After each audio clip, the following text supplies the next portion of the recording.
Yes!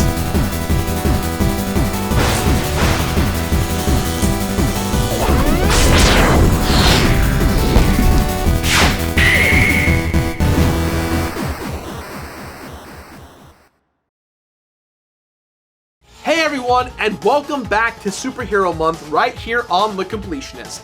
Now, I am, as you all know, not really big into comic books. I'm learning and reading and doing all that fun stuff. And one of my favorite characters I've actually found in my research is Deadpool. Deadpool movie comes out today, and I'm sure a lot of you guys are going to be going to see it on the weekend, or maybe you already saw it before at a sneak preview event. I don't know, but for me, I'm going to see it right after I'm done filming this. And I thought, you know what? Deadpool the movie, Deadpool the game. The Deadpool game actually was released on the PS3 and the 360 a few years ago, so I thought, let's take a look at the PS4 port that came out a few months ago.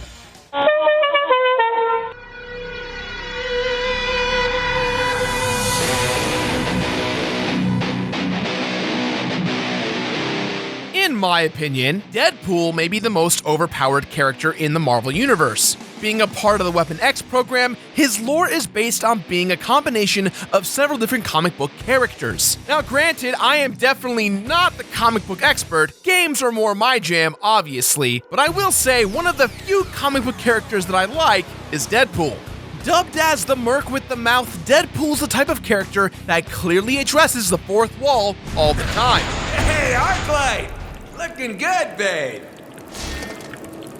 So with the Deadpool movie out in theaters today, I thought, why not? Let's take a look at the Deadpool game. This game was released actually back in 2013. Well, some of you may have noticed that recently, High Moon Studios, the developers behind the game, brought the game back to PS4, Xbox One, and reintroduced it back to Steam during this past holiday season. And while I personally think that his cameo in X-Men Wolverine Origins was straight up garbage, I really like Ryan Reynolds. Woo! Superhero landing! Yeah, that's really hard on your knees. So yeah, I've been very hyped for the movie. Let's take a look at Deadpool the game. And like the movie, I really hope I like it. Please don't be bad, please don't be bad, please don't be bad. Please don't be as bad as Wolverine Origins, please! What is this cheap prop? Already from the get-go, our plot starts off with Deadpool bored out of his skull. He's sitting around, waiting for some adventure to start, listening to some voicemails from various comic book characters. All of a sudden, Deadpool gets a voicemail from Peter Della Penna, the president of High Moon Studios. Peter says that Deadpool's big game idea is stupid and not worth investing in. Deadpool gives his response in a very Deadpool way. Relax. You know he's gonna call back. Oh yeah, because of the... Deadpool! Hey, it's Peter. You know, dickhead. Remember when I called you earlier and told you no? I'm such a joker, because I meant yes, of course! In fact, the game recognizes right away that you are in a video game, and you'll get 2 achievements right away for doing nothing. From here, this is the one moment in the game where you have full control of Deadpool in a micro environment that he owns. You can walk around, get some fun achievements, while getting a lot of Easter eggs at the same time from the Marvel Universe. It even gets to the point where Deadpool calls up Nolan North to talk to him about voicing the character for the game, which is great irony because Nolan North voices all 3 voices of Deadpool in this game. Deadpool is controlled by 3 different voices in his head, and the game stays very truthful to that. Ooh, a TV studio. I always thought we'd make a great reality TV show. Chance White dies at the hands of super sex pot mercenary. Sorry, at 11. Deadpool is given his first task without even reading the script, of course. He must take down a corrupt media mogul known as Chance White. Bring the noise! This opening level is a great way to set up the overall pace and layout of the game. After furthering the plot through a few levels, we discover that Mr. Sinister, a Marvel villain, has some evil plot to genetically create the best versions of himself, ultimately taking over and destroying the entire world. But it doesn't actually affect Deadpool in the slightest. It does, however, affect the game's production schedule and budget, which really pisses Deadpool off. So, teaming up with the likes of the X-Men, while fighting other X-Men and Marvel characters, Deadpool sets out to make his game a reality. All, of course, while seeing the faces of familiar folks in the comics and other Marvel properties. Now, as far as the game plot goes, Deadpool, in my opinion, works very well. It's not trying to take a contrived plot of comic book tropes, it's taking a step back and honoring the character. This game is driven by the title character, and that's all we practically need to make it engaging. Overall, I dig and understand what's going on here, but I do have to add, this game was very mediocrely received, which will make this review very fascinating because so far, I'm in.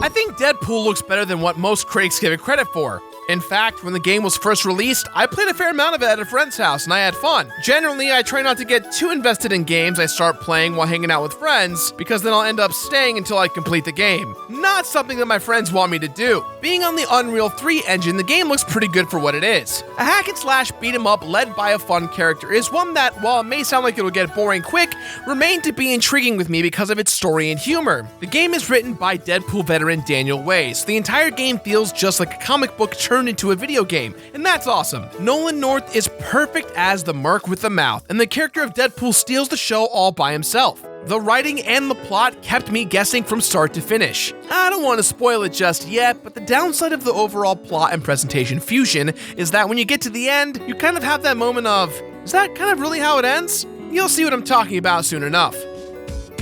There's a few moments when the fourth wall gets torn to shreds, and visually, the screen goes haywire in the best way. Maybe it's a reference to Zelda for a brief moment. Maybe it's a nod to comic book speech bubbles. Maybe it's the fact that those very bubbles end up becoming an actual platform that you can interact with. The game forces you, the player, to interact with it in many different ways, and the scenic elements in this game are crazy. One moment you're in a tornado with cows flying all over the place, the next you're in underground ruins, and briefly, just briefly, you're in one of Deadpool's many fantasies. Hi, will you help me find my lost puppy? I think he went into the cheap motel room across the street. The whole game should be just like this. While I'd love to sit here and praise Deadpool, there are some things that do need to be addressed. For starters, the music isn't anything to write home about. Yeah, it does fit, but it doesn't quite resonate with me. There's also a certain expectancy to come out of a PS4/Xbox One remastering port. At least I feel. More importantly, I would say that a 60 FPS 1080p locked port is what I expect to have.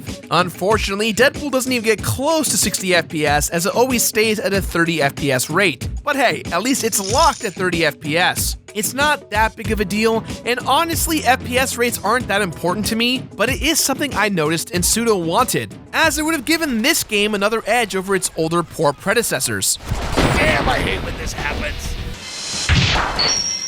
A common complaint I stumbled upon with reading other people's thoughts on Deadpool was the general consensus of repetitiveness. I think when playing a video game, we all need to take a step back and just look at why games are so repetitive. See, to me, Deadpool is far from repetitive with regards to its combat. In the beginning, you're a not so powerful Deadpool. Combat consists of you using only your swords and basic pistols. You can get by, sure, but the more enemies you kill and the more combo you build, the more of the experience coins you'll receive. And Deadpool's entire combat layout isn't locked on story progression, but rather, it's locked by your currency. What does this mean? Well, naturally, completionists will be playing this game on the hardest setting from the get-go for achievements and maximum completion. By doing so, depending on your own capabilities of learning combat, you'll either plow right through the game, level up your gear and be good to go along the way, or you'll run into brick walls of difficulty. To me, either route is a win-win. Personally, I'm more of a grind until you're OP as hell kind of guy. Doing so with this game will unlock new weapons, guns, movement perks, health perks, and more. Deadpool starts out with his 2 swords and trusty pistols, but once you've purchased more, you'll get a pair of sais, which are great for inflicting small damage quickly, the shotguns, which is perfect for the running gun style, the assault rifles for those armor-heavy based enemies, the pulse rifle, which is literally the game's BFG. What's a BFG? Well...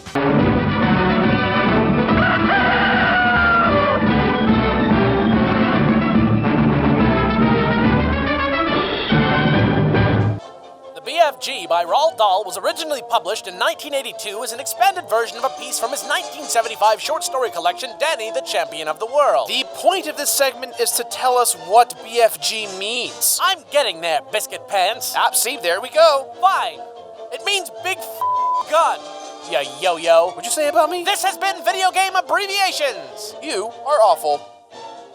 The last weapon in our lineup is the hammers. These hammers are my absolute favorite. They're so powerful, they'll stop anyone dead in their tracks. Once you've unlocked all the weapons, you can quickly swap between them for maximum optimization of battle utilization for the emancipation of proclamation of death. Overall, I found the combat for me very intriguing. I never once thought that the repetitive nature of combat was boring or stale. The sound design mixed with the gameplay makes every hit feel important yet fun.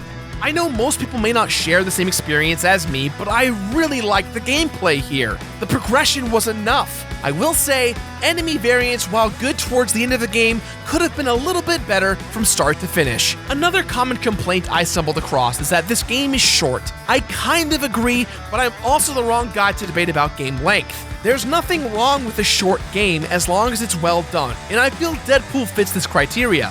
I will add that almost every boss fight in this game upon the first trial and error phase is simple and clean. You'll learn real quick how to beat these bosses. I kind of wish there was more mechanics out there depending on what the boss is. Aside from the bosses, every enemy is a part of the clone program, so you fight almost the same variation of enemies. I will also say though the game does do a good job of introducing new enemy types as you progress through the story, and it does build upon that fact. The strongest asset in Deadpool is the humor. The humor encourages the player to further the plot, and in order to do that, you've got to become strong. Everything ties together, and if that's not motivation to beat a game, I don't know what is. Honestly, I was laughing every second of the way from start to finish. And with the main campaign, there are side combat missions you can do. Getting a certain score or completing the preliminary circumstances required will net you a ranking of bronze, silver, or gold. Completing these challenges will net you alternate costumes. Why am I saying this now? Because this is really the only completion type thing in the game, so as you can assume, there is no completion bonus for this game, at least in my standards.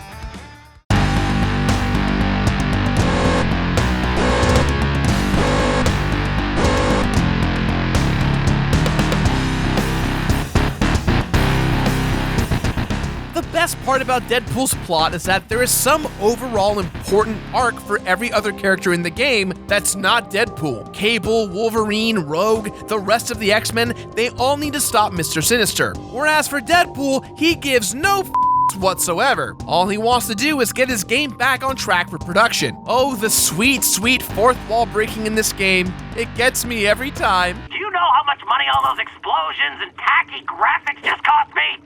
We find out a little bit about Deadpool's past, but the real connection here relies on his love affair with death. See, Deadpool can't actually die, and death is the sexy mistress for Deadpool. He literally flirts with death. That's about as much real character development we get from Deadpool, as he's still trying to fight his way to Mr. Sinister. After finally making it to Mr. Sinister's evil lair, it's time to fight your way through the floating islands. Now this segment altogether really reminds me of Sonic 3 and Knuckles. Let's sub the music in here and see if it works.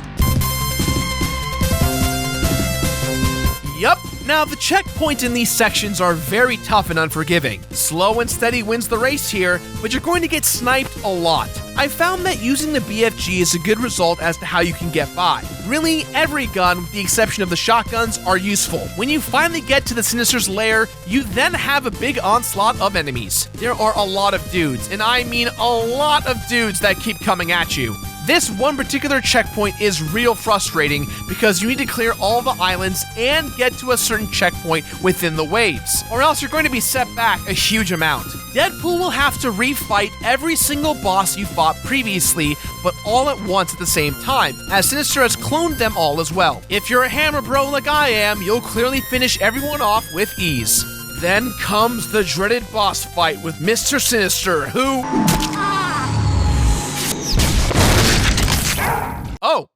Oh, that's it. That's the end of the game? Seriously, roll credits. We're done here. I won. All right, game over. Cool. Honestly, while I should be mad, I love the character and the plot, and it kind of seems like a real good way that Deadpool would go out with. Not on a date, but like, I mean, the plot ending. I don't think Deadpool wants to date me. Never, as our resolution comes through, the president of High Moon Studios once again calls Deadpool, except this time he informs him that they're actually under budget for the game. Deadpool's response? Get your checkbook ready. No, you're going over budget, damn it! You gotta stop!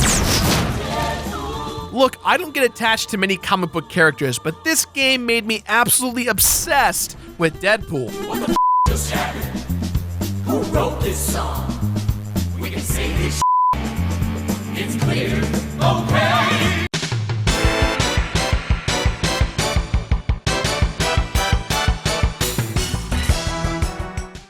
The struggle this time around comes in a lighter form in comparison to last week's Arkham City of Hell. If you play on the hardest setting, you can literally clear 60% of the achievements in one sitting, and the others, you can simply use chapter select to select chapters and do certain tasks. A lot of these achievements are jokes and are fun, like slapping Wolverine a bunch of times. What? Whoa! You! Wait! Up! Wake up! That's because the player keeps mashing the button. That's for being in more comics than me.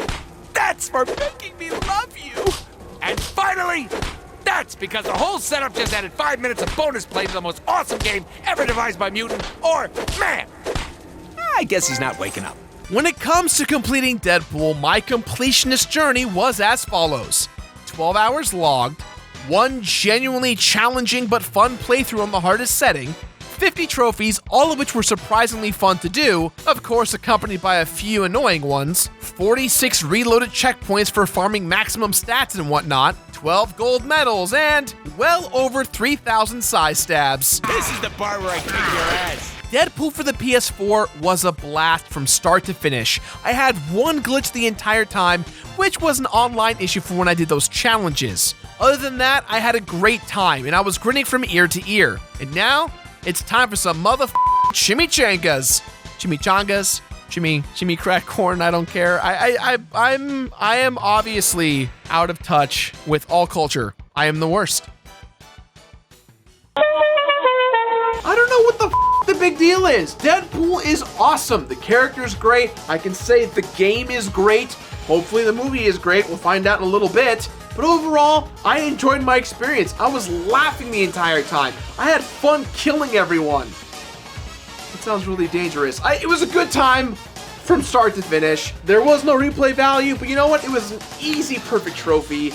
It's a lot of fun. I think a lot of people just wrote this off as a crappy game. I disagree.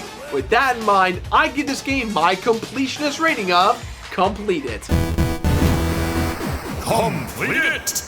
And that's all time we have for today, guys. So please, as always, let us know what you thought about today's episode in the comments below. Do us a favor, if you missed last week's episode on Batman Arkham City, give it a click right around here. Or you know what, maybe you didn't see the intro for Season 5 in its initial glory, and you want to check out the Kirby episode, which is probably somewhere right over here. Now, if you excuse me, Mark, play one of your favorite scenes from the game. There's a bunch of good ones. Hello? Peter! Hey, I was just running around my game, and all of a sudden I noticed that some was up. What's up with that? I warned you about the budget, Deadpool. You literally blew all the money. Budget? What the hell, man? Yes, you do realize that all games have budgets. Peter, sweetheart, Bobola, let me remind you that my website got 15 million hits the weekend we announced. 1,000,001?